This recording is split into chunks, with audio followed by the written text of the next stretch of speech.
but it will be a lot of work. And I think sometimes that's, we have to think about how to work smarter, not harder. Mhm. So on that note, I will begin the intro. As I said, my name is Erica Spiegel-Sanborn, and I'm the program manager of donor relations for Exeter Health Resources, which is Exeter Hospital, Rockingham B&A and Hospice, and Core Physicians. And I'm on the AFP Northern New England Conference Committee. Welcome to the AFP at Northern New England Spring Virtual Conference, Fundraising for the Win, and thank you for attending our Learn Best Practices from Direct Mail Fundraising Analysis conference session. We hope that you will come away with the tools and knowledge necessary to not only implement changes in your organizations, but also respond to all the exciting challenges that come within these moments.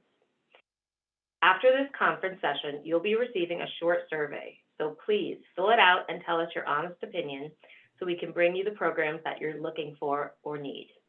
If you haven't already signed up for the sessions for the rest of the week, there's still time. So be sure to visit the AFP-NNE website to sign up. The link is in the chat, and it's posted in the chat. I will check to make sure I'm not going to spell it out. Hillary will post the CFRE points tracker for the spring conference in the chat for those who need to keep track of their continuing education credits.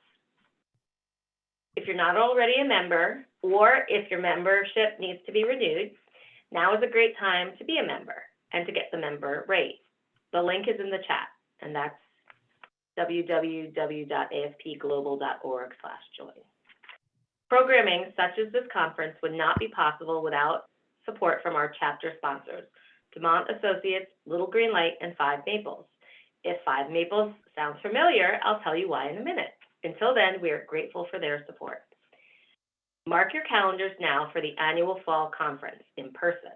We are back on the road again, and we're heading to Burlington, Vermont from Wednesday, October 25th, 2023 to Thursday, October 26th, 2023. And Burlington was just like on the list of like top 10 New England places to visit. Thanks to those who responded. What? Thanks to those who responded to our conference planning survey, we are switching the timing of our fall and spring conferences starting in 2024. To make this possible, this year's fall conference in Vermont will be 2 days only, which will help us prepare for another in-person conference in the spring of 2024 in Maine. Look for more information on our upcoming conferences soon. So without further ado, I am pleased to introduce our speakers. Gary Hendrickson started as an engineer in Silicon Valley before transitioning to marketing, business development, and general management in the fields of medical diagnostics and pharmaceutical manufacturing for several U.S. and Europe-based companies. Experience as a volunteer fundraiser encouraged Gary to start 5 Maples in 2007 to help nonprofits raise money through development communications. Gary brings the perspective of a for-profit business executive and data nerd to the analysis of fundraising practices, and of a former nonprofit board chair to managing the sometimes uninformed opinions of nonprofit board members. Throughout her career, Sarah Gennari has served on and led outstanding teams focusing on changing lives for the better through philanthropy. She has managed development programs in the arts, higher education, and healthcare, including major gifts and annual funds. She is a board member of the USA Yoga Federation and a longtime leadership volunteer with Arts in Reach and Pontine Movement Theater, among others.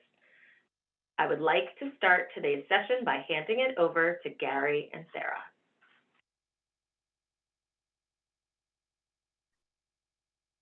Thank you so much, Erica. We're both delighted to be here.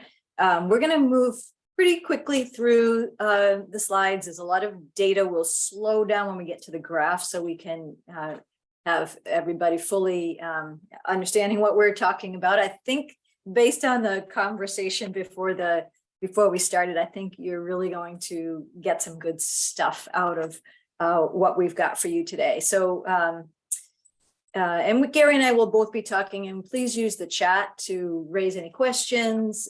We'd love to hear what you're asking. This is a lot on here, but this is what we're going to try to get through today. Some of these will have multiple slides, some of them will be pretty quick. So we're really going to get into the nuts and bolts of what you do and why you might do something based on what the data tells us. So I'm just going to go right past. You'll be getting a copy of this after, so you'll be able to dive into some of these more dense slides when we get there. And I'm guessing most of you are asking more than once a year. Some of you I heard say 2, some of you said 3 times. We're going to show you, based on the data and based on real organizations that are our clients, and of course the data is anonymized, except for a couple of slides where we talk about the Upper Valley Haven with Michael Redmond and Laura Gillespie, and they've been really generous to allow us to share a little bit from some of the work that they've done with us. Mainly, I just want to share this, that most of the data set that is behind what we're sharing today are organizations like yours, mostly social service, environment, and the arts, with a lot less from education and healthcare in this particular data set. So just to give you that idea, we'll just move right along, and do feel free to put things into the chat. I'm keeping an eye on it. I'm sure Gary is as well. So we'll start with a few points that we're going to make in different ways as we go. Ask your current year donors to give again. Excuse me, someone have a question? Okay, and so if you look at the very top line in this graph, you'll see that we show additional gift same year. So that's from a donor who gave again in the same year. And then if you go all the way to the right and you look at the cost per dollar raised for that donor, it's the lowest cost of any of the other categories. So asking someone to give again, what that means is they're responding better than the other categories. So if you are taking out the donors who already gave with your next appeal, you may want to think about keeping them in. And we'll tell you some convenient ways to do that, and some ways to make sure the donor understands that you know that they gave already and that you are asking them again. So we're not trying to confuse the donor at all. We want to be very upfront, and we'll show you some ways to do that. So the other thing you'll notice in this slide is that we all think there's this mythical rental list that's going to change everything. And what you see with that is, at least in the first year, it's a really high cost. You will spend more than you make. So your own house list, diving deeper into your own list, is much more cost effective than renting a list. And, you know, there's some exceptions, and there's some, we'll give you a five things to measure before you decide on a rental list, and make sure you're in shape on those 5 things. That's one of the slides in the appendix, which is quite lengthy. So you'll get to have some fun with this presentation later. So does that make sense? Additional gifts, same year. Don't take donors out, keep them in, because they will give at a higher rate than everybody else, the ones that like to give twice. Asking your current year donors is the second best source of raising money. Here we show you that the people who have given up to 6 years lapsed, the people who are renewing from last year are obviously your highest returning, and the highest coming back 1 year, coming back from the year before, are the highest. But asking the same people to give again, that would be year 0. That's the second best. The other way, no. No. Somebody's needs to mute maybe, unless I'm happy to take questions, but I think someone's got their.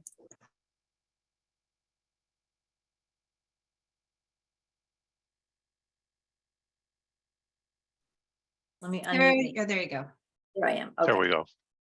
Okay. Sorry, I muted everybody thinking it wouldn't mute you and it did. Sorry. That's okay. No problem. No problem. We got it figured out. In this slide, we're showing a single year of giving. This is one single year. And then on the left-hand side, these are the people who gave once. You can see that at the top, 64% of the people gave once.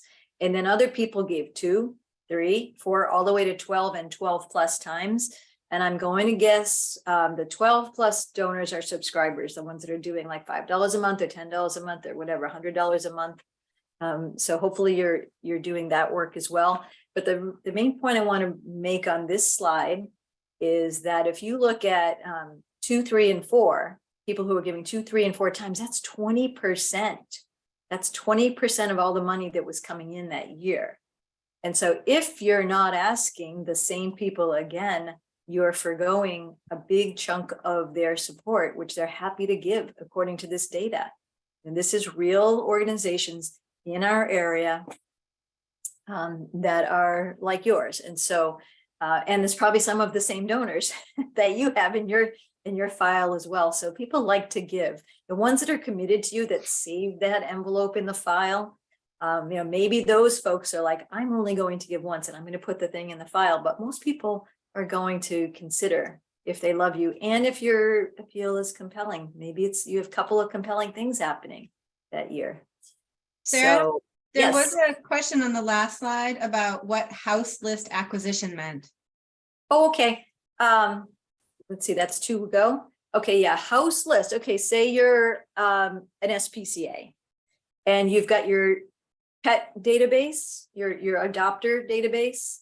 Those are not donors. You don't look at them as donors. They're just adopting animals and you're collecting all that information on them. If you go to that file and use that as acquisition rather than renting a list of people who love animals in your area, you'll do better because they already know you. They got their favorite pet there. That you're a much more likely possibility for them than someone who's never been in the door.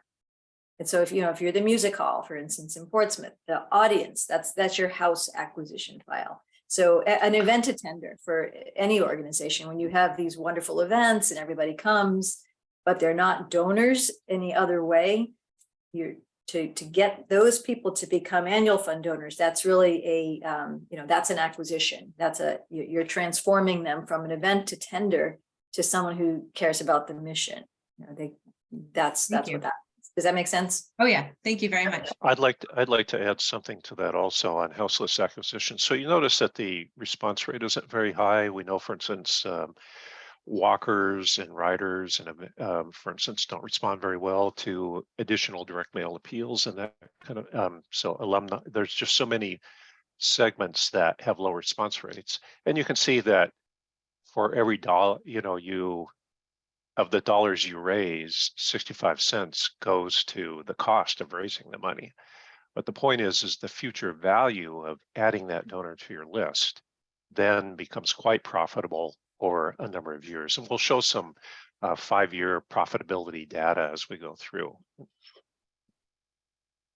And the other point here, if you look at the line above house list, I forgot to mention this, you see that impact reporting, which is a donor newsletter. So it's just like the newsletter you do, all your same messaging, except that it credits the success for the organization to what the donors are doing. It's just telling them what you did with their money or what they were able to do with through your organization, what the donor did, not what we did, not how great we are, but what they did to change the world, which is what a donor's mission is. A donor is trying to get something done, or else they wouldn't be sending you a check. They want to solve that societal problem. And so that you're solving on the ground, that they want to participate in that. And so when you send out impact reports telling them what they did, it's going to cost you 73 cents to raise $1. But guess what? You just paid for your whole newsletter because it's less than the dollar. You raised extra money over what it cost you to print and mail that newsletter. So if you have doubts about the value of impact reports, here's the data. It costs less to do an impact report than not to do one, because you will be bringing in money. Just include an envelope in there. It doesn't have to be a hard ask. There doesn't need to be a reply form. It just has to be inspiring, make the donor feel good, and they will respond according to our. I would like to make one other point about this data. So you're looking at the medians. So of the 10 donor impact reports that are in our database, doesn't mean all of them made money. It means that half of them cost less than 65 cents. That for half of them, the cost to raise $1 was less than 65 cents. 73, yeah. The other half, it was greater than. So that's right in the middle. So this is not a guarantee that you would raise money, but probably you will more than break even if you include. And during the the social hour before we got started here, one of the attendees was sharing that they put reply envelopes in their newsletters and they get money back, and that will just happen. So we advocate putting the donor impact report in an outer envelope with a reply envelope, and donations will come back. Okay, so we touched on these three. Yeah, this one shows this particular organization we're looking at has 5 requests a year. This is just underscoring the slide we just skipped, but we came to this one and said the second 2 people giving 2, 3, and 4 times gave 20%. And this is a single organization right here that kind of supports that point. These folks do even better than that. There are people who give twice, 3, and 4 times. That's more like 47%. So that's almost half of their donors are giving more than once, and it's a tremendous amount of money. It's even more for this organization than the fewer number of people who are only giving once. I mean, the fewer number of people that are giving more than once. Those fewer people are giving more than all the people who only give once. So we've given you 3 or 4 pretty hard-hitting facts. And this, of course, Becky's data point of 1 at the library. I was going to say, Becky, when you said I'm just going to leave now, I thought you were going to say, I'm just going to realize that it's only a data point of 1, and that person is making decisions with a data point of 1. So what you're all doing today is you're expanding your sense of what's going on by looking at all of this data kind of put together and what it means. And hopefully you've gotten this point. Ask everybody more than once. Don't ever take them out, and we'll show you on a reply form how you let them know when their last gift was. So there's Sarah. There's a question in the chat, which I'll answer, and that is the data that we're showing include multiple segments within the mailings? I think I am expressing the question. And yes, the data we're showing includes sometimes segmentation, sometimes not. Just depends on how complicated or the particular situation, how many different kind of constituencies that organization has. Does that answer the question? Sort of, because I know you've been grouping them together, right? So that when you're comparing the, a couple of organizations, the results of a few organizations to provide a representation, are the organizations in the bucket utilizing the same model for the direct mail piece, or are they using different models that you're getting your results with? You know what I mean? I think I might be answering the question if I say that they're all customers and they pretty much all follow our practices and our formats, and even most of them have us copyright design for them.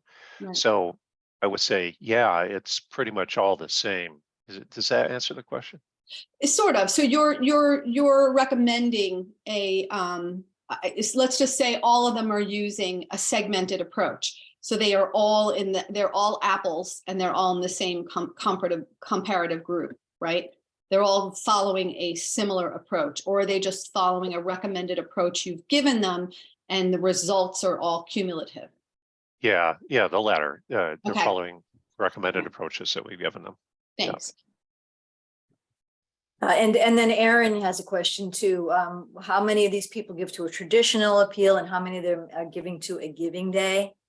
I don't know if you have any sense of that, Gary, from this. Probably not everybody does the giving days. I don't know, but all of our clients that listen to us, not that anyone does it, but most people are doing, several appeals a year, mailed appeals. This So this data, maybe another way to express that is this data includes gifts which are come in online on the website that are attributable to direct mail, as well as gifts that come in by checks. There are a few mailings in here that were specifically Day of Giving mailings. And so there is some Day of Giving data in here, but I would say it's a very minor part of the data. And I'd say most organizations that we talk to do not raise very much money through Days of Giving. I'm just answering Elizabeth's question because I already answered it verbally, but I'm just going to put it in the chat. I might have spelled some things wrong. Okay, great. Thank you. Great questions. Keep them coming, please. It really helps us to make sure we're landing our points well with you to answer the questions. So 4 times a year is a good amount, kind of seasonally. Some organizations do 5, 6. Some organizations do something monthly. We've seen that. The renewal and recovery rates go up when you ask more than once. So if you're not doing that, you are foregoing some revenue. Some people may complain about getting multiple asks. They might call you up. And this is that data point of 1. There's no way to apply that sentiment to your entire data file. So what you simply do is mark them in your database for 1 appeal a year, and then you respect that. You keep them out except for the one that they said they want. And then you will keep asking everyone else. And I love the statement, your mission's too important to make that mistake. You need to repeatedly ask. And there's a great article from Nonprofit Pro about why donor fatigue is a myth. The real problem, and we're going to show you it in the numbers. We're going to support this in the numbers that we show you, but the lack of communication is a problem. When you're not communicating with the donors often enough, they will just fade away. They won't keep coming back. You will get this slide deck afterwards. Yes. And I'd just like to recommend the blue words, donor fatigue is a myth, is a link to that article, and I really recommend that you go read it. Yep, it's short. I read it earlier. Do you find another one from Colleen, do you find that because the donor is becoming more educated about the mission and the ROI from the donations received? Well, what we know about educating our donors about the mission is you want to be emotional and tell stories. It's really the compelling information that you give them, not so much as we do this or we do that. That can, that's very common. That's something we kind of fall back to, but it's better to be just really emotional and tell real stories of people, that animals or whatever, the environment that was helped, and it made their support changed the world in some way, saved lives, changed lives, made things better. That's what people want to know they're actually doing with their money. And we sometimes beat around the bush and talk about all kinds of things except for that. What did you really do with my money? That's what every donor wants to know. So I don't know if I answered that one well, but I'll give you a couple of quotes here. Penelope Burke, Canadian researcher, probably most of you in fundraising have heard of her. She says it's not communicating that causes donors to go to look elsewhere for someone who does make them feel like they're doing something important in the world. And then Roger Craver is another one, a simple 4-page newsletter. So he's talking about the donor impact report that really gives the donor a sense of what's happening inside the walls of your organization. Do you recommend keeping your mailing list mostly the same for each mailing? Well, I see you also say you have a much larger list at the holidays, and we're going to show you that's a good idea too, to go deeper into your file at the holidays. That's when most people like to give. We'll talk about that too. Great question. Let's see. This is still me, Gary. Okay, so we have here we have 2 examples, 2 different organizations. The one on top, they sent 3 appeals. The one on the bottom, they send 5 appeals. And what you'll see here is that this one on top, they're doing great. They're spending 6 cents cost per dollar raised, 4 and 7 cents cost per dollar raised. The December one's the lowest. Then when you look at this organization sending 5 times a year in those other months, February and October, the second one in October, maybe not as high, but the August and the 2 that are lower than there's 2 that are a little bit higher. But you'll see that they're making money, even on those ones that cost them more. And the ones in November and December, it's not affecting them at all. They're still 4 and 7 cents cost per dollar raise. So that means the response rates are higher and people are giving all year long. Even when there's 2 asks in the fall, it's still not impacting November and December. And you can see there's a lot of mailed pieces here. It's enough to be statistically significant. I hope I have that right, Gary. Yes. Yes. Okay. So I don't know if that's interesting for you, but hopefully you'll see that our perceptions as insiders are not always the same as the donor. Okay, Gary, are you going to talk about this one? I see your name in the. Yeah, this is trying to correlate results to how many times multiple organizations have those who mail 2, 3, 4, 5, and 6. There are no straight lines, as far as you will go up a certain percentage every time you increase. It works better for some organizations and not as good for other organizations. So we do see that as we go up to 6 times a year, the median response rate per mailing goes down, and maybe the average gift goes down also. And the total amount raised per mailing might go down, but the total raised per year continues to go up. And so the struggle often in discussing that with the finance guy or the board is, well, we don't have the budget to mail again. And the question, that we think is worth asking is, yeah, but if I spend 20 cents and give you back 80 cents, isn't it worth spending some more money? Because even in the worst case scenario, that's usually what's going to happen. So it just becomes a challenge. We hope some of these slides maybe will help you to be able to communicate to those who are making decisions around money to, just present, hey, if we think about this like a business person, if we can have a really good return on investment for spending some more money, then isn't it worth doing? Actually, it's usually staff time that becomes the problem. I don't have time to do 3 appeals in the fall. One reason to get outside help, perhaps. On this question, maybe you can go to the next slide too. I think want to show one of the reasons is that multiple appeals per year work is that donors don't necessarily want to, it's not convenient for them to give on your schedule. So in this organization, we have an organization asking 5 times per year. We're showing their fiscal year. And as you might expect, the end of year appeal has the highest dollars and is 33%. But as you go down, there's 16 total possible combinations of giving here. And we see that donors are using almost all of those combinations.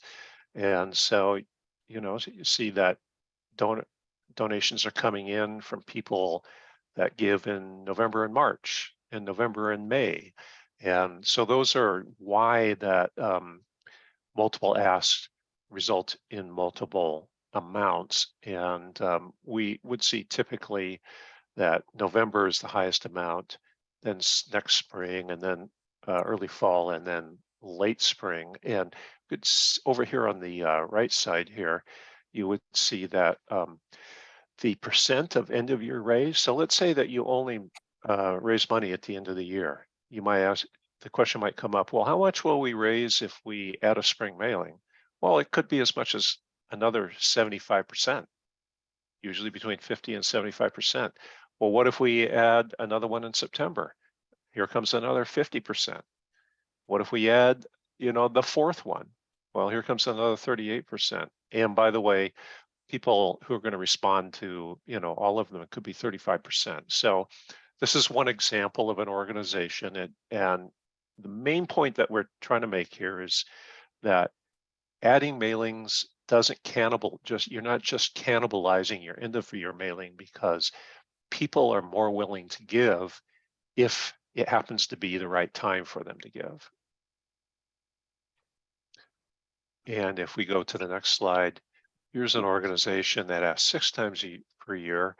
There's actually 6 times per year, there's 128 possible patterns of giving, and there's 56 patterns of giving by donors for this organization. I'm showing the top 19 patterns. So just some more, examples that asking more frequently will result in more money. And we're only beating that to death and giving you a bunch of examples of why this is true, because we hear so often that people say, well, shouldn't we take out the people who already gave in the fall, take them out of the end of the year mailing? And the answer is no. If we ask in the spring, won't people switch? Some people just switch their giving from the fall to the spring. Yes, some people will, but more people may end up giving because you gave them 2 opportunities to give rather than just 1 opportunity. And Gary, we've got a couple questions. One Yes. about impact report. Even if you're doing 6 mailings, would you send an impact report between every single appeal? That's the first question. And the answer to that is nobody has the time to put together that many impact reports. So if you're doing the ideal, like we recommend, do 4. Organizations that like this one that can do 6, they're big organizations with raise a lot of money, have a lot of staff. If you were able to do 3 or 4, then do an impact report in between the mailings. So that might mean 2 or 3. And we also sometimes say, like, an impact report just needs to be, a 4-page newsletter, or even in the fall when you're the busiest, maybe just a postcard. And we show some examples in the appendix of those things. And then the next question, there's a question about, can we consider any update to donors that doesn't have to be an ask to be an impact report, as long as impact is in the messaging? A big formal impact report isn't the only chance. We have to share that. So Aaron, you're saying like a postcard would work sometimes. A postcard will work, yeah. But the thing I like to say is that, and coming from the for-profit marketing side, as a for-profit marketer, I would be embarrassed only to send out like 4 or 6 emails a year to my customers. And so our recommendation to nonprofits and the best organizations, fundraising organizations do this, is get something in their inbox every 2 weeks. And we have some statistics, I think, about this in the appendix. On average, donors open emails around 30% of the time, because they feel like they're investors in your organization, not just customers. So nonprofit or for-profit emailing, for-profit marketers are happy to get 12 or 15% open rates from their customers. Nonprofits triple that with their donors. So they want to hear from you. So get those emails out there, little bits here and there, thank yous, little bit of story, just whatever the latest news is. And always remember, like, you made this possible. And then Nancy wants to know, can the impact report be done by email? Well, the answer is yes and no. The impact report, even if it's a 2-pager, 1 on each side, folded in a 6x9 envelope with the remit envelope inside of that, that's pretty brief. You try to put that whole thing into an email and no one will read it, because nobody spends that much time on a single email. There's just too many in the box already, and they've got to get through them quickly. So it's swipe and delete or take a quick look. So we recommend printing to any donor who's given in the last 3 years, because they may not have remembered that they're a donor. They may have forgotten, but or maybe they still feel like they're a donor because they know they gave, but they don't remember the last time they gave. So you put something in their hand and follow it up with emails, and maybe a picture from that email, that impact report, and maybe a few words, not too much. It's got to be much smaller and easier to read as an email. So there's a little bit of nuance there. And yeah, PDF, no, I wouldn't do that at all, because no one's going to open it. It's too much. It's like, as soon as you open it, then you have to scroll through a bunch of pages, and you thought you were just emailing. You thought you were doing something quick. And now this organization wants a bunch of time from me. They expect me to read this. It's too much. And they're reading it on their mobile phone. Or in the middle of the night under the covers, so they don't annoy their spouse. So yeah, and then Aaron says they've done some multi-ones and condensed. Okay, so that's great. Tech friendly is really important. So Gary, these next couple of yours, and the next one, Gary, there's some animation involved for the next slide, but you'll see that. This is a little bit complicated, but it goes just, sorry, data nerd here. But what this is doing is it's plotting the number mailed for a whole lot of mailings, depending on whether, and bucketing them, whether the organization mails twice, 3 times, 4, 5, 6, and you can see there's a lot of variation in how many organizations mail from small to large. And so that's the start of these like 3 little, if you can go to the next one. Okay, there's the same chart. Now go to the next chart. And here we see how much was raised. Now the point we're trying to make here is that per mailing, you may get a lot of variation, but the amount raised per mailing does not really just crash from when you go from 2 to 3 to 4 to 5. It stays pretty consistent. Again, this is our message, is that by doing more mailings, you're not cannibalizing from one mailing to another. It's additive. And so the cost to raise $1 doesn't really go up either over time. Sure, there's a few mailings in here it was really expensive. Probably those were really small mailings to major donors, since we have those kinds of mailings in the database also. So a little bit more complicated way to say that asking more frequently is additive. Okay, we'll keep coming back to some of these points in different ways, but I really want to bring your attention to retention, and that there are 2 numbers you need to know. Oh, my computer just did that all by itself. There's a ghost here, I guess. So new donor retention and multi-year donor retention. These are really, and we'll talk about looking at the segments as well. We have some data there for you later. So if you know your overall retention rate, that's fabulous, but you can't really act on that, because the new donors responded much differently than multi-year donors. That your loyal people respond at a completely different rate, and what you're doing with your new donors is probably needs to be something different than what you're doing with your brand new donors. So we'll come back to this with a few tables later.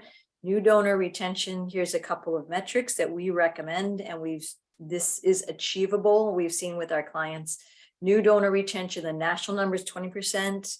When we're doing all of the things right and doing the right rhythm and the repetition and the impact reporting, we see new donor retention can be as high as 35%.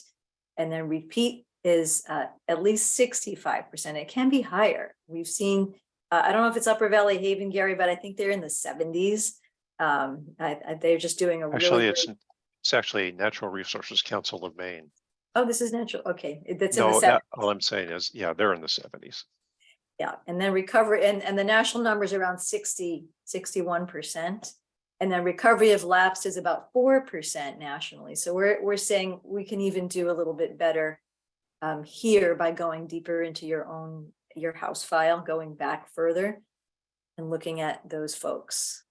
So just two metrics to pay attention to. And then Gary's going to talk about. We're not going to really go into this. It's just, this is to give you some links to some great reporting that comes out every year from 3 or 4 different organizations.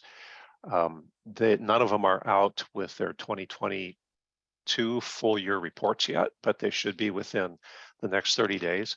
So that can be useful. And if you go to the next slide, you could also see that Blackbaud, they all actually break down their results that they're reporting on into different segments.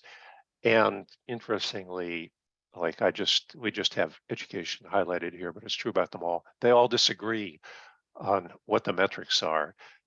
So it just depends on who's in their databases. But basically, AFP-NNE is reporting on about 10,000 organizations, and Blackbaud on all their customers. They don't really say how many there are. And Giving USA, that's the Indiana University, it's the School of Philanthropy. They're modeling the entire country. So those could be useful to you if you're looking around for some data, and we like to use those as benchmarks. Okay. Okay, this one is just first-time donors. It's just a chart that we would, when we look at your whole file, or if you did your own analysis of your entire file of givers, you need about 15 years worth of data, so that the last 10 years, you know who was already in the previous 5, so you know who's new and renewing by the time you get to the 10th year. This graph shows, I mean, there's nothing necessarily good or bad about this. Like, there could be a couple of reasons you have a lot of new donors. We might be seeing the COVID effect in this particular graph, where everybody gave a lot more money when the stimulus gifts came out, and everybody was, trying to save the world at the same time. But first-time donors high might mean you did some great acquisition that year, or it could also mean that you're doing such a great job with your multi-year donors that they're coming back at a higher percentage, and it makes the new donor number seem smaller. So this alone doesn't tell too much. When we look at the next slide, which is your renewal of those first-time donors, this is where it gets interesting. What we're showing, that green line is the national average from AFP, and then the red line is how this organization is doing. And they weren't doing so hot in 2018, but then they made some changes, and then they started to bring back the first-time donors. So the national number again is about 20%. So if you recognize that the first-time donors need something extra to come back at a higher than 20% rate, this is where you would see that, and you would know, oh, maybe we need to call them to thank them, within a week of their gift, to really show them that we heard them and saw them, and we appreciate what they just did, and we're so happy they're a donor now in our donor family. And then ask again, before too much time goes by and they forget that they just made that decision to add you to their list of charities. So first-time donor renewal, really important number to look at. So any questions?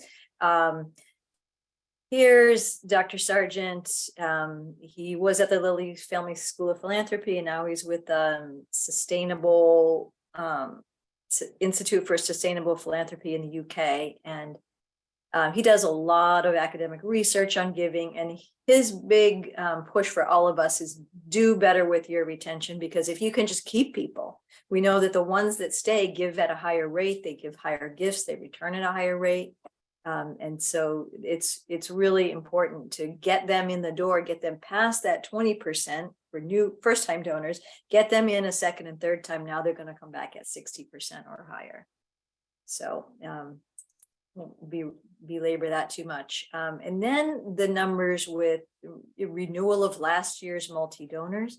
And again, these folks give nationally at around 61%. So this organization, again, 2018 wasn't the best year for them as far as all of their retention. So, we would be asking, what happened? What changed? If we did this analysis for them, what did you do differently going forward after 2018? To see if we could get at why they were suddenly above the national averages for their multi-year renewal rates. And so you see the AFP numbers are on the bottom, and then their renewal rates are in the middle, the third line, and they've improved quite a bit and maintained it pretty much. It dropped a little bit in 2021, but it's pretty steady for them. And then we look at recovery. This is another thing that you would look at, and the indicator here would be, are we going back deeply enough into our data file to recover people? You know, so 2 years, 3 years, they haven't given, that's okay. But what we'll show you in this next graph is that go down to that second darker black line, 10 years, and then all the way over to the right side of this graph, you'll see that beyond 10 years, when you go to the 11th line, and that's when you start bringing in a lot less money than you spent. So it's only costing us 80 cents to raise $1 with people having given 10 years back. So we're mailing to a lot of them. Some of them are giving. And so that we're still making money because we've already printed the appeal. We've already done the design and the writing and all the work. We're just incrementally adding some people that are in our file that have proven that they give to us, even though it has been a while. And they will come back at a rate that makes money, that brings more money in, and is not costing you money until the 10th year. Our normal recommendation for most of the year is to go 6 years back every time. And then maybe at the holidays, if you feel like if you've done some of this analysis and you know you have a very loyal database, very loyal donors out there, it would be a good idea to go back for 10 years. So again, this is from our data file of all the organizations. So this is, you know, it's over a few organizations, many, many appeals. So 10 years back, don't be afraid. This one just shows by month. So we're getting into this concept just a little deeper. We're breaking it out to show response rate by mailing in years lapse. And you can see almost in every one, this organization we're looking at, we're showing November rather than December, but you can see that in November, they can go back further, and you can see that they're still getting a decent response rate.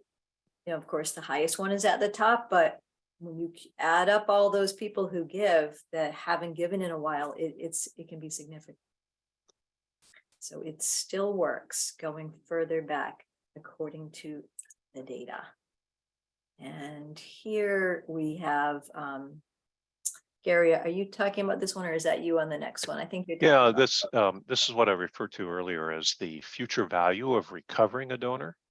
So here we see that if you're going back 6-7 years or more, you know, your cost to raise $1 might not be very good. But if you think about how much with typical, and we're using Upper Valley Havens metrics here, if the typical growth in average gift per year, renewal rate of 66% per year for those recovered donors, and your cost to renew them, if you go out to the 5-year net, you could see it starts to go up quite a bit. And then you can also look at what's called IRR, is the internal rate of return. So if you got any finance people, you know, on your board or your staff, they'll recognize that as saying, well, here's what this would be like, and if I invested the amount that it cost me for the mailing over that 5-year period, you know, even for people who elapsed 10 years, we're making a 30% return per year. That's really excellent. And it just kind of bounces around a little bit depending on how far back you've gone. So the worst case in this case was 5 years back, and it was only a 12% internal rate of return, but that's better than you can do down at the bank, and it's as good as the stock market. So that's where it kind of goes back to the idea, spend some money to get more money. And this is another question that sometimes we ask ourselves, Jesus, really, you know, somebody gives $5, they used to give $5, and now you know, they've been lapsed for several years. Is it even worth resoliciting them to try to keep getting them back? And again, this is based on multiple organizations, and we see that, yeah, it can even be worth asking even those small donors to come back. And you never know when one of them might turn into a volunteer or a planned gift or something like that.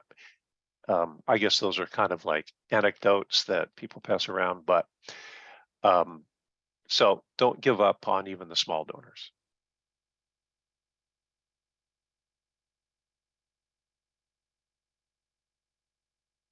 And maybe I'll go ahead and talk about this. We here we're looking at the response cost to raise a dollar for different ways of doing things. So you have the appeal letter with a personalized reply card and a custom ask amount and a reply envelope. Okay, that's your typical appeal format. So, and most of those go out at nonprofit rates, and they have about a 0.1, a 16-cent cost to raise a dollar on average. Mailing, the mailings that go at first class that are in our database, usually those were, special mailings to major gifts or some special project and that kind of thing, and they had, a higher response rate. But the one that is most interesting is the third one down, mailing with the personalized handwritten notes for high value donors at first class rate. So this is the one that you do from your office, or, for our clients, we prepare 50 or 100, or sometimes this is much just 500 that we send back for their best prospects and donors. And they have board members and staff members putting personal notes on it. And, you've heard that works better. And this just shows that, of course, they're the best donors of the highest prospects, so no wonder they're going to have the percent response rate. But the fact those personalized notes really do make a difference. And so it's really worth trying to make that as part of your appeal process. Card format. Okay, some organizations say we really ought to get a holiday card out to folks just to show them that we care. All right, but that's an extra expense. The question is can you raise money? This shows that for the mailings that we do, if you just put a remit envelope in the holiday card, you end up with getting money back, and that appeal actually makes money, 33 cents to raise a dollar. If you adopt a holiday card appeal format, and we've put a link in here to examples of that on our website, where you can see the holiday card actually becomes like, in a way, it's a whole card design, but it's a traditional type mailing appeal also. And so now that doubles the response rate, and it becomes a way to not lose money on sending a holiday card to people. Gary, So I just want to say yeah. about that I think a savvy donor who's giving their hard-earned money to an organization and who gets a Christmas card, and it's not, that they have a personal relationship, a board member or something, they're just one of your donors and they're getting this card. I, for one, and it's a data point of one, but I saw this inside organizations that I worked in. I would think that's wasteful. Like I sent them money, and I don't expect a family-like card from them. I expect them to, solve the societal problem that I care about, like let's get rid of the guns, or, whatever it is I'm giving to. I don't waste money on a warm note to me, because it's not that warm. I don't really know them, and it doesn't warm me up that much. It kind of makes me mad. So that's all. I want to share that. We do have a question. I'm typing an answer to that one. Oh, great. Okay, great. And then Okay. maybe go ahead down at the bottom. What happens again when you put envelopes in your donor impact reports? Yeah, so when you put a remit envelope in, you'll get a decent reply, a remit. If you put in a reply envelope, I think that's a reply. That's a reply card, right, Gary? Is that a something that asks for a remit envelope? I see the remit, then the reply is underneath it. I was just not sure. Yeah, the reply, just an ordinary number 9 envelope. Oh, okay. Actually can do quite well. So you don't necessarily have to go to the expense of putting a remit envelope in there. Okay. So just a plain envelope, not with the little tiny boxes and things that nobody can fill out anyway on the remit, right? It's kind of, we're not really asking you, but if you get inspired, you might like to give, and that gets a higher rate of return. And then here we have know your segment profitability. And is it worth soliciting non-donors? So we could look at this. What does anybody see here? What do we see is going on here? Anybody wants to take a crack at it? I mean, we see there's only one that has red in it, right? All to the far right. I don't know if anybody wants to jump in, or I should just keep going. I think everybody's muted, Sarah. Okay. So. Oh, everyone's muted and they can't really talk. That's okay. right. Yeah. So I'll keep going. Okay. So what we can see is that we have like ticket buyers, for instance, and that one is they're giving a little bit, but you're not really going to make money on that one. So to me, as long as you're viewing those folks as acquisition, then it makes sense, because a good rate of response for people who haven't ever given before is, from a rented list is 0.5%.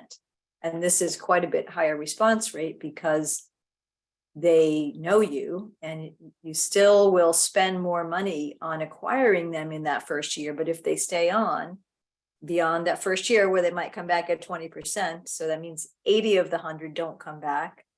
Once you get them to that third year, now they're going to come back at a much higher rate, and your cost per dollar, cost to raise a dollar is going to be quite a bit lower.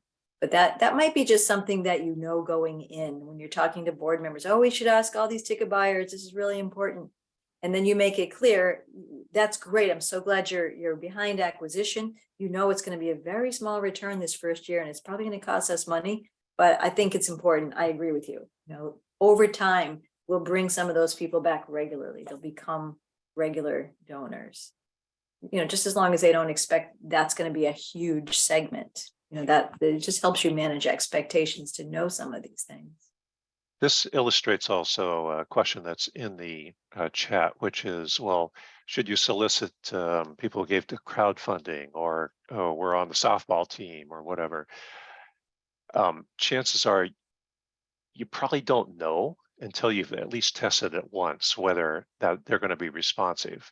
So the opportunity, either put them in the next appeal after the event when it's still fresh in their memory, or put them in the end of the year and just measure the profitability, and not just whether you made money on that, but is there going to be, a net return over several years? So in this case, no, or at least have to ask, what can we do to change that? Yeah, and then the only exception would be the peer-to-peer, when you have events and people are giving to their friends who've asked them to give. That doesn't work. Yeah. And if they're not from the area, if they're not in the community that you're working in, they are very unlikely to give. Also, memorial donors who aren't in the community, don't live in the community, almost never are profitable. Mm-hmm. This is usually when we do an analysis, this is the first slide that you'll always see. We'll break your progress up by giving level. Like, how are you doing over time at the different strata of donors that you have? And for example, we have one client who was doing great at the top end. I mean, really, this was a hospital, a big one in a very wealthy area, and very large gifts at the top. And then the bottom of the chart, the lower subtotal, which is of course something we only say inside our shop talk. We never say large and small gifts, to the donors, because it's of course judging. But what we were seeing at the low end was really poor performance. It was just flat, it was declining. Or like, what is going on? So we started asking, and they said, oh, we to save money. And you always wonder when you hear that phrase, to save money, we don't send any impact reports to anybody below $100 because it costs too much, it costs us too much money and it's not worth it. And what you see is the donors at the low end weren't coming back. And how do you know that one of those billionaires that live there doesn't give $100 or $50 the first time to see what happens? So for that organization, what they were doing was the only communication you got if you were giving less than 100 was another ask and no reports, because you can go online, you can figure it out yourself, you know what? And it was very evident in the data that there was something going on there that was depressing the normal giving, because the low end of the pyramid, so to speak, should be pretty broad, because more people out there can afford smaller gifts than people who can give $1 million. So you read this chart left to right and you look at the trend. So we see in the $10,000 level, something happened in 2021. They had way more donors at above 10,000, and the same with the $5,000 level, and pretty much right down the line, everything in 2021 was more, and it's probably the COVID effect in this case.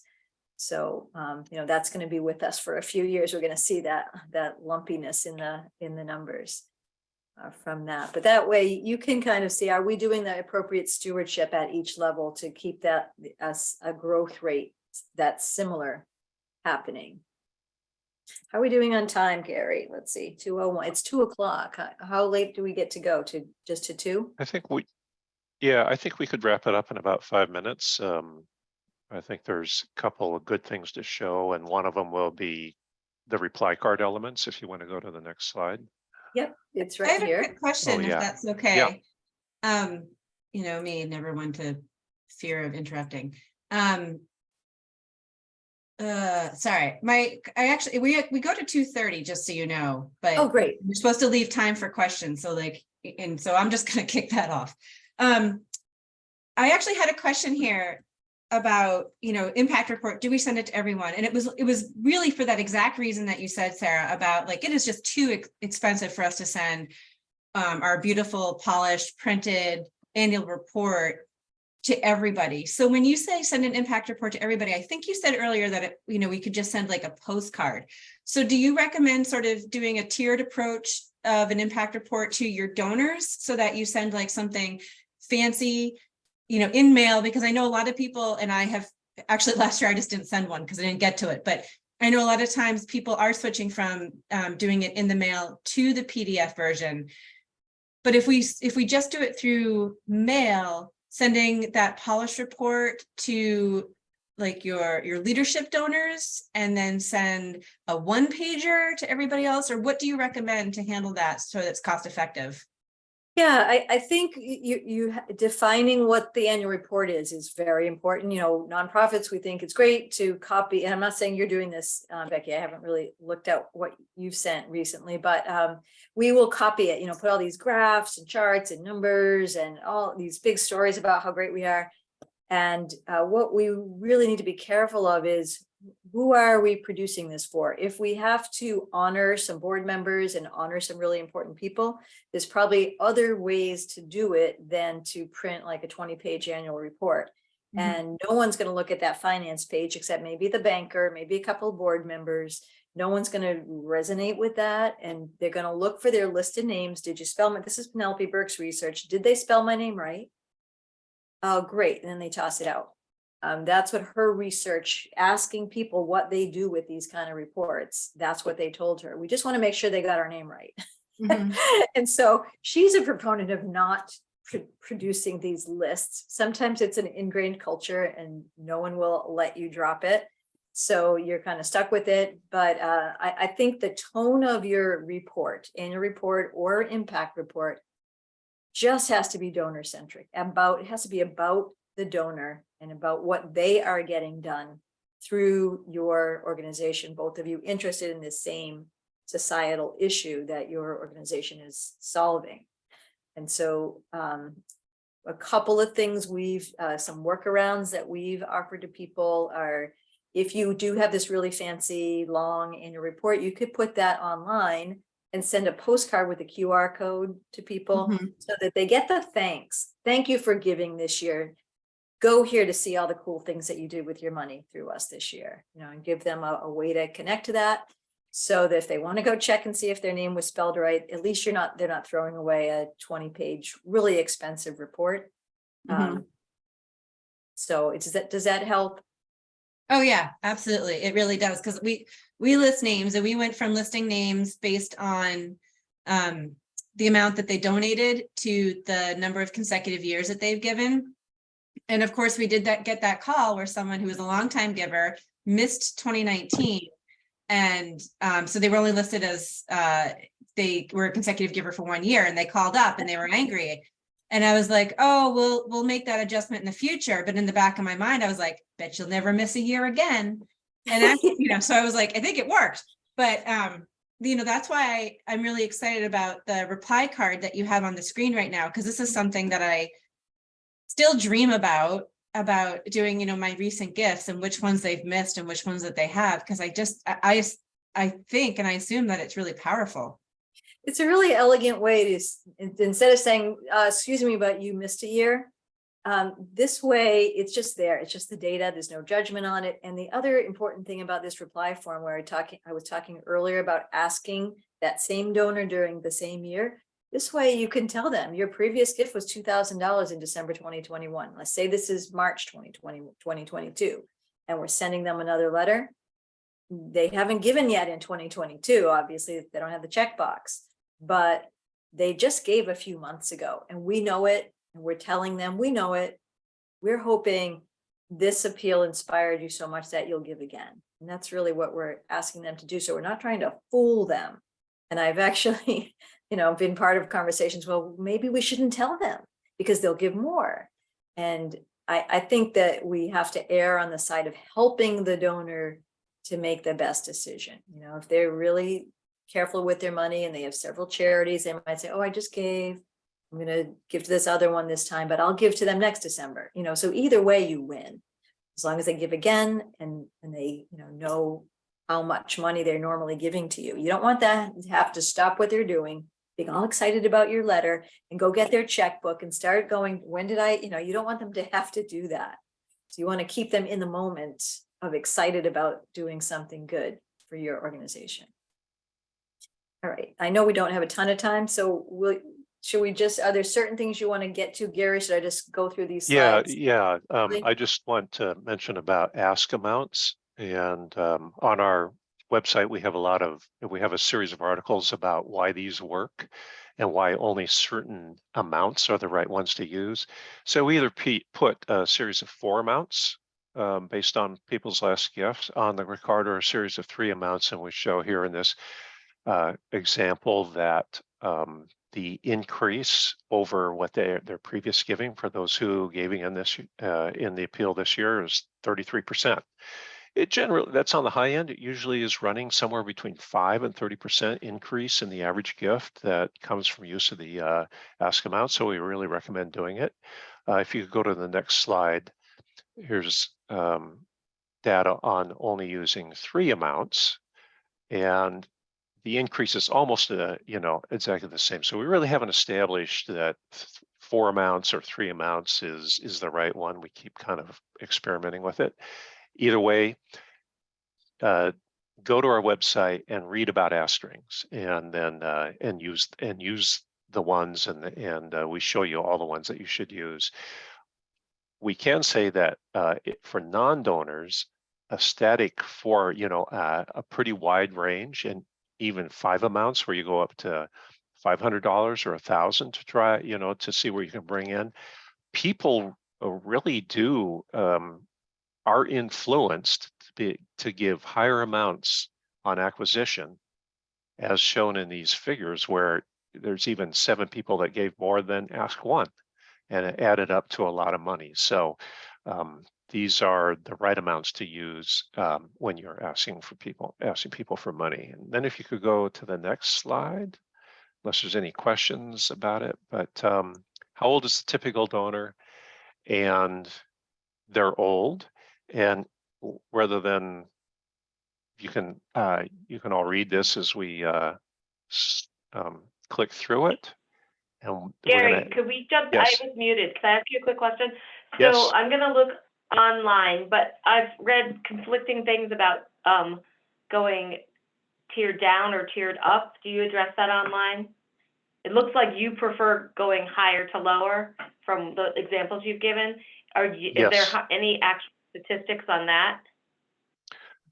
We have not done A/B test of that, and one of the reasons is because we started the exploration of ask strings by using information out of for-profit marketing, and in for-profit marketing, they've found that starting with a higher amount is the better amount, and you see that on if you go down to the the co-op and you're checking out, and you got a something at the deli counter, and you've put your card in, or you're in a taxi in New York and you put your card in, and they always have the highest amount first.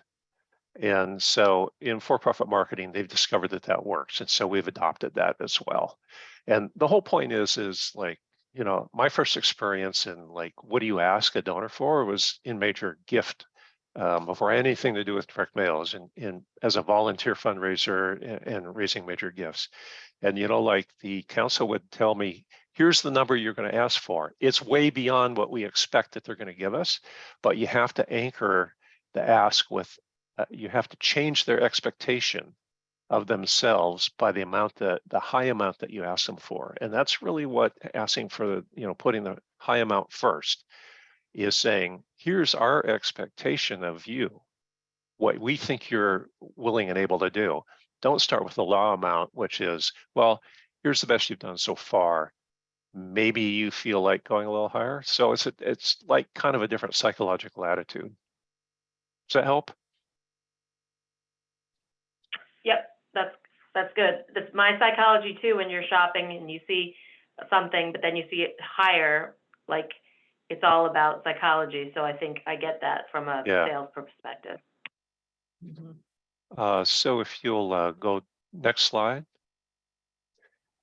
All right, so we have some other slides also showing donor ages in the appendix, but you can see here, typical donor profile is somewhere around 62, 64. That's the average, 68. So donors are older.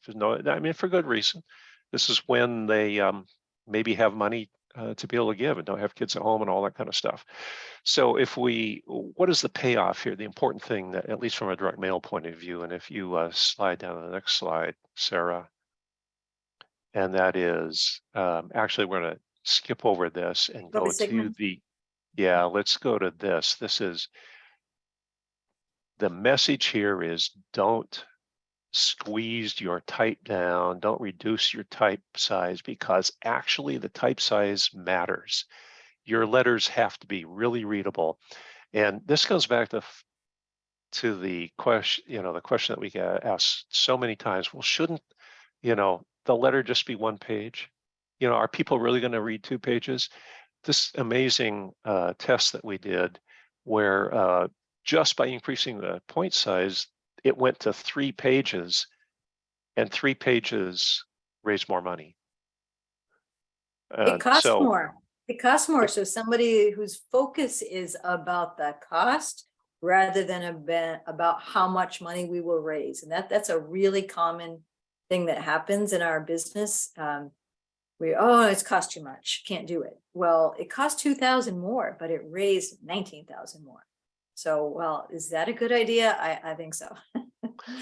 So the main message here is, when you look at whatever your designer or your vendor's designer has put together, ask yourself, how readable is it for somebody who's 64 years old and probably is, got some cataracts and is having a hard time reading? Make it as clean, as much space, and as large a point as you possibly can. And absolutely go to 2 pages. You can't really put a photograph and a story and a testimonial and have it be very readable and keep it to 1 page. There's no reason to keep it to 1 page. All right, so that's my little lecture about 1 page, right? And this is a guy, Jeff Brooks, who's written a bunch of books. He's an expert in fundraising. I think we had him at AFP a few years ago at a major gift seminar. It was fabulous. He says it too, and our data supports what he says. It's important to have enough for the donor to get excited about, and to have those pictures and those graphics, whatever you need to get them excited. And there is a nuance that I heard last year or the year before, and the people who don't know you as well need more. So your faithful donors might need a little bit less. They could maybe get away with 2 pages, but if you're doing acquisition, you might need to go on and on. So, interesting stuff. Why don't you skip down to channel of giving moves? And this will be the last slide we talk about, since the next 2 we've already talked about. Okay, so what this is showing is first gift was in 2018. Where did those people give? Which channel did they give in future years? So if their first gift was by mail, and that was in 2018, it's $87,000. In 2019, they gave $126,000 by mail. And as you go along, you see that some of it started to trend to other channels, phone, telemarketing, email. And then if they gave on the web initially, they tended to stay on the web. Yeah, some shifted over. You see, they started out with $19,000 on the web. By 2021, some of them have shifted to direct mail. They're giving $19,000 over there. So this little kind of complicated picture is just saying 2 things. Is one, people do move back and forth between the channels, but there's a certain tendency to stay within the same method of giving for donors. And giving by sending in checks so far has not declined significantly in comparison to giving online. What is happening, and this has been mentioned before, even before we started the presentation, always use multi-channel.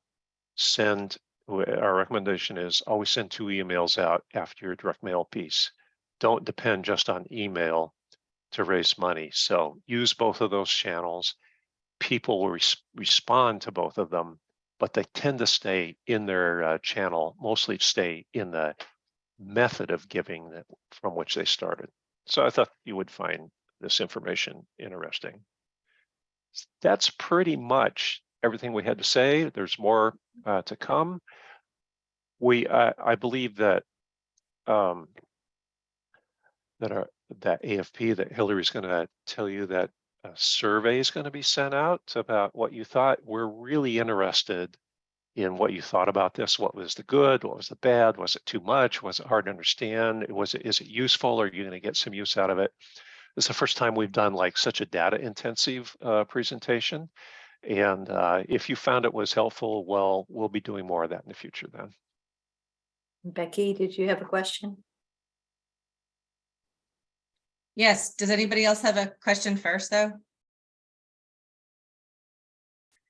Okay. So I really appreciate this presentation because we did get some requests from the surveys that we've had in the past. For those who don't yet know, I'm one of the conference co-chairs along with Erica Lee. And people requested a very data-centric session on direct mail. So we're so excited for this. I know that you said earlier that to give to donors who've already, like to send an appeal to donors who have already given. Do you do that regardless, or do you weed people out who have given in the last like 2 months or 3 months? No, we recommend not taking anybody out. And if I go back to one of the earliest slides where we showed an organization that asked 5 times in the fall. Yeah. And every one of those mailings raises a lot of money with a lot of people giving to multiple times. Right. And so as we know, people, somebody mentioned before the session started was talking about the pile on the counter, where that appeal that I intend to send it, but it's sitting in my pile of bills and I haven't got to it yet and I don't have time. And then the next one comes, and that's just the prompt. Oh, okay, I'll do it now. Right. So procrastination is the enemy of fundraising for well-intentioned donors who have a hard time getting around for various life reasons. They've got so much going on. So you got to keep reminding them. Every for-profit marketer knows this, is ingrained in them, and will beat you to death until you place that next order. Somehow, some nonprofit people feel like, embarrassed to ask a lot. You have to get over that, because like we Could you said clarify? earlier, yes. Could you clarify? So I get that they, you send them an appeal, they don't respond. So make sure you're responding to everything. With Becky's question, though, she said like 3 months. Like I would think there's got to be some. I know we would love to have everyone give 12 times a year and be a monthly donor, but if someone literally just sent in a gift 2 weeks ago and we're doing our appeal, is there some cutoff point where like we feel like we want to make sure that they've felt thanked before their next appeal? We don't think there is a cutoff point. The only cutoff point is if they ask you not to ask them more than once. Okay. Yeah, plus And we've had your again, data for a few weeks too. We've had the data, there's gonna be a natural lag in there because you have to send the data because we have to dedupe, even if you're doing this work, you're downloading your data, you're deduping, you're getting it all off to whoever's printing it. That's gonna take 3 weeks or a month, right? So there's a natural buffer in there. Right. Okay. But see, But I guess what you're fund- saying, the buffer is more like a month than it is 3 months or 6 months, and certainly not like 11 months. yeah. So, Fundraising also is percentages, or at least direct response fundraising is about the percentages. If 3% of those who gave in October give again in December, it probably only cost you $50 to send to them, but you might raise another $500.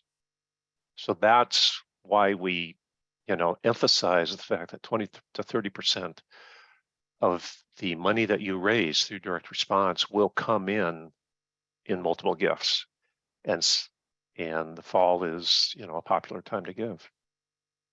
so Gary, we've got a question from Jessica about from the Birch Tree Center. If you're sending 6 appeals per year, do they all need to be different, or can any of them be, in parentheses, pretty much identical? Well, we think it's always great to tell a new story or have some new testimonials. I mean, really, the case for giving doesn't change much. You can make one of them a challenge, if you have a match challenge, that can be helpful.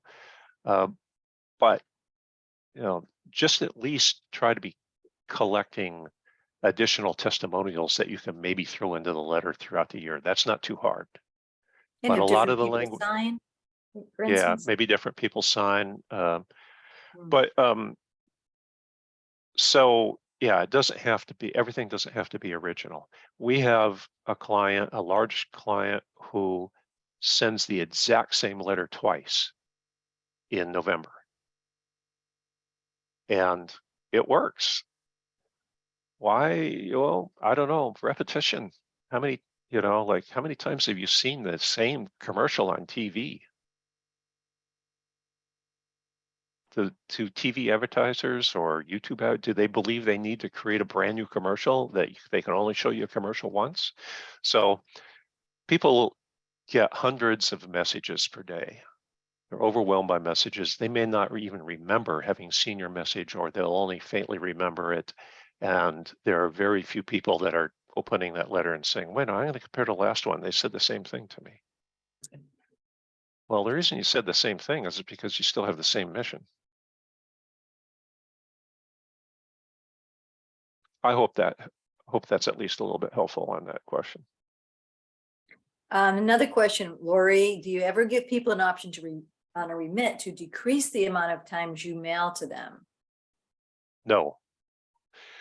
The only thing is if you're covered by HIPAA, you have to give them an opt-out. An opt-out isn't a bad idea, because if they really don't want to get anything, if they're really wanting to opt out of fundraising, they just saved you money because, they're not going to give. I'm going to disagree with you, Sarah. Okay. If they want to opt out, they I've need read to be that. able to call you So it's always a great idea to have a contact name and a phone number, and we, usually in connection with, plan giving language on the back. If there's a contact name and a phone number, they can call you and tell you that they don't want to be solicited. Well, that's an opportunity also to make friends with them when they call and show them how, responsive you are to their request. And you won't get many phone calls, so don't be afraid of doing that. Think of it as the person who has a question. If they have to call and say their whole story to the receptionist, and then they have to say it to the next person, and then next, that discourages people from reaching out when they do have a question, because they don't want to be stuck on this extended situation when they're running to do something and they just want to give a quick phone call. So always put someone's name. It's just friendlier.